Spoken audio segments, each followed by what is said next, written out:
Mainers in rural areas are one step closer to getting a high-speed broadband connection. The state is set to receive funding from President Biden's infrastructure law, part of which invests in affordable high-speed internet across the state. Kadichi Lawrence reports.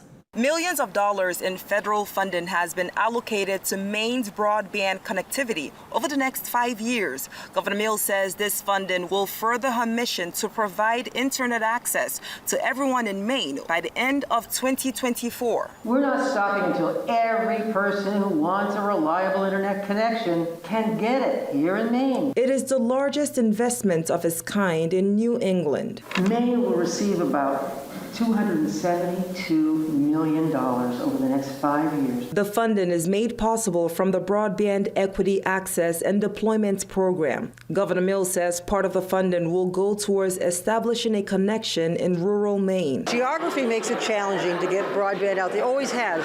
So we're working with the providers and with the regions of the state, county by county, town by town. That's over 42,000 Maine households and small businesses without high-speed internet connection. Senator Angus King helped secure the funding. He says a broadband connection will not only enable students to have access to education, it will help with telehealth services and provide Mainers the opportunity to work just about anywhere. People can live in Dover, Foxcroft, Maine, and work in Seattle.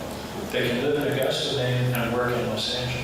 With this funding, in addition to the recent $30 million grant awarded to the Maine Connectivity Authority, Governor Mills says she's confident that every Mainer will have access to broadband by the end of 2024. I'm very grateful to President Biden and to the members of our congressional delegation for making these monies available so that people can do business at the press of a button.